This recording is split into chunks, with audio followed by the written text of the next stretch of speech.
আজকে chilli chicken খেতে ইচ্ছে করছিল, তাই বাড়িতেই বানিয়ে ফেলেছি। প্রথমেই মাংসের মধ্যে নুন, হলুদ, লঙ্কা গুঁড়ো, গোলমরিচের গুঁড়ো, 2 চামচ ময়দা আর 4 থেকে 5 চামচ কর্নফ্লাওয়ার, তার সাথে একটা ডিম দিয়ে ভালো করে মাখিয়ে নিয়েছি। তারপর দিয়ে দিয়েছি 1 চামচ আদা রসুন বাটা। এরপর সমস্ত কিছুকে ভালো করে মাখিয়ে 1 ঘন্টার জন্য রেস্টে রেখে দিয়েছি। এরপর কেটে নিয়েছি 3টে পেঁয়াজ আর অর্ধেকটা ক্যাপসিকাম। মাংস এতক্ষণে 1 ঘন্টার জন্য রেস্ট হয়ে গেছে। এরপর কড়াইয়ে তেল গরম করে একে একে মাংসগুলো তেলের মধ্যে ছেড়ে গোল্ডেন ব্রাউন করে ভেজে নিয়েছি। মিডিয়াম টু লো ফ্লেমে মাংসগুলোকে ভেজে নিতে হবে। এরপর একটা বাটিতে 4 চামচ টমেটো সস, 2 চামচ গ্রিন চিলি সস আর 2 চামচ ডার্ক সয়া সসকে ভালো করে মিশিয়ে নিয়েছি। এরপর কড়াইয়ে তেল গরম করে তার মধ্যে দিয়ে দিয়েছি একটা শুকনো লঙ্কা, গ্রেট করে রাখা আদা, রসুন আর লঙ্কা কুচি।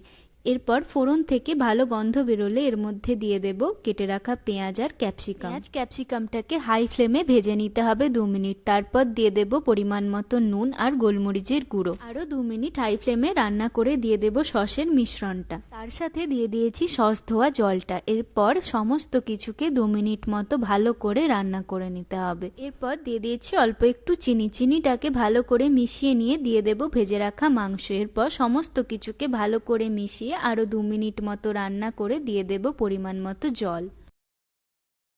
গ্রেভিটাকে ঠিক করার জন্য এখানে 1 চামচ কর্নফ্লাওয়ার নিয়ে তাকে জলের সাথে গুলে মাংসের মধ্যে দিয়ে দিয়েছি। এরপর গ্রেভিটা ঠিক হওয়া অবধি রান্না করে নিতে হবে, তাহলেই তৈরি আজকের চিলি চিকেন। এইভাবে একবার এটা বানিয়ে দেখবে, একদম দোকানের মতোই খেতে হয়। ভিডিওটা ভালো লাগলে লাইক, কমেন্ট আর শেয়ার করে দিও। সবাই ভালো থেকো। পরের দিন দেখা হচ্ছে অন্য কোনো ভিডিওর সাথে।